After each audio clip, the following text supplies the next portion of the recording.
Assalamualaikum warahmatullahi wabarakatuh. Perkenalkan, nama saya Fitania Yustiasi dengan nomor NIM 1870564. Kali ini saya akan menerangkan ekonomi sumber daya alam, bermanusia dan alam. Dosen pengampu Bapak Karyadi SPD MM. Ruang lingkup ekonomi sumber daya manusia, cabang ilmu ekonomi yang membahas prinsip-prinsip pemanfaatan, penggerahan, pemberdayaan tenaga manusia secara baik, menghasilkan kuantitatif atau kualitatif agar dapat menghasilkan barang atau jasa dalam rangka memenuhi kebutuhan manusia. Sumber daya manusia memiliki dua aspek. Yang pertama itu aspek kuantitatif dan kualitatif. Tujuan sumber daya alam manusia ini meningkatkan keterampilan dan kemampuan kerja manusia, meningkatkan taraf hidup manusia, memperdaya dimulai dari lingkungan keluarga, pendidikan, dan pekerjaan. Kemudian pengelompokan tenaga kerja berdasarkan penduduk. Yang pertama ini ada tenaga kerja. Tenaga kerja adalah seluruh jumlah penduduk yang dianggap dapat bekerja dan sanggup bekerja dan tidak ada permintaan kerja. Yang kedua ini adalah bukan tenaga kerja. Bukan tenaga kerja ini adalah mereka yang dianggap tidak mampu dan tidak bekerja meskipun ada permintaan kerja. Kemudian, peranan dan fungsi sumber daya manusia dalam secara ekonomi. Sumber daya manusia sebagai tenaga kerja, ahli perusahaan, tenaga usahawan. Sumber daya manusia menciptakan dan mengembangkan mengorganisasikan penduduk berbagai faktor produksi. Faktor-faktor non-ekonomi dalam pembangunan. Yang pertama ini ada sumber daya manusia. Yang kedua, pengetahuan teknis dan pendidikan umum. Dan yang ketiga, kebebasan politik. Dan yang keempat, organisasi sosial. Investasi sumber daya manusia dalam pendidikan, yaitu salah satu peran dalam kehidupan manusia. Tonggak hidup di dunia tak bisa dilepaskan dalam mengarungi kehidupan di dunia, bahkan modal besar di akhirat. Maka jika berbicara tentang sumber daya manusia dalam aspek ilmu, kita perlu memperankan dan menempatkan ilmu menjadi beberapa peran. Peranan sumber daya manusia dalam pembangunan ekonomi. Yang pertama, sumber daya manusia sebagai tenaga ahli. Yang kedua, sebagai tenaga kerja. Dan yang ketiga, sebagai tenaga usahawan. Dan yang keempat, sebagai pimpinan perusahaan. Dan yang kelima, menciptakan pengembangan iptek. Modal sumber daya manusia dalam pembangunan ekonomi.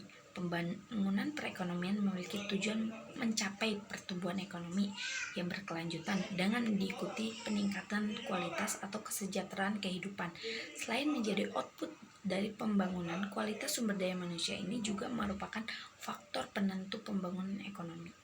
Dalam perspektif urban planning, konsentrasi modal manusia dalam suatu kawasan turut mendorong pertumbuhan wilayah tersebut.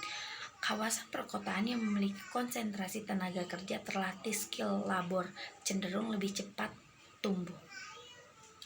Kapasitas produktivitas sumber daya manusia dan ekonomi.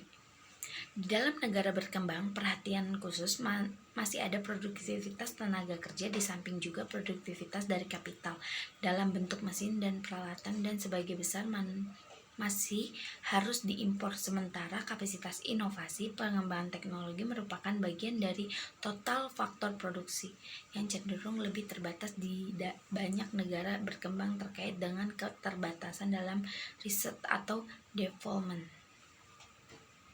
Pengembangan atau pemberdayaan sumber daya manusia adalah suatu usaha untuk meningkatkan kemampuan teknis, teoris, konseptual, dan moral karyawan sesuai dengan kebutuhan pekerjaan atau jabatan melalui pendidikan dan latihan.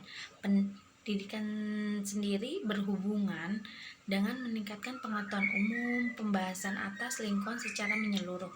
Tujuannya ada perkembangan ini ada 3, yaitu meningkatkan produktivitas kerja, meningkatkan efisien, dan mengurangi kerusakan. Pembentukan sumber daya Pembentukan modal sumber daya manusia. Modal manusia adalah kemampuan individu agar bisa berinteraksi dengan orang lain yang dilakukan guna meningkatkan kualitas kinerja dalam suatu organisasi. Yang pertama ada modal intelektual, emosional, sosial, ketabaan, moral, dan kesehatan. Ketenagaan kerja. Ketenagaan kerja adalah segala sesuatu yang berhubungan dengan tenaga kerja pada waktu, sebelum, selama, dan setelah selesai masa hubungan kerja, baik dalam pekerjaan yang menghasilkan barang ataupun pekerjaan berupa.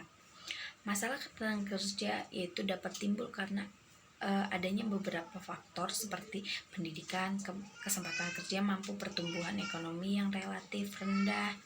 Tenaga kerja dikelompokkan menjadi tenaga kerja terdidik, tidak terdidik, dan terlatih. Masalah dan kebijakan ketenagaan kerja. Masalah yang dihadapi ketenaga kerja di Indonesia. Yang pertama ini ada jumlah angkatan kerja yang tidak seimbang dengan jumlah kesempatan kerja. Yang kedua, mutu tenaga kerja yang relatif rendah. Yang ketiga, persebaran tenaga kerja yang tidak merata. Keempat, yaitu pengangguran. Usaha yang mengatasi masalah ketenagaan kerja.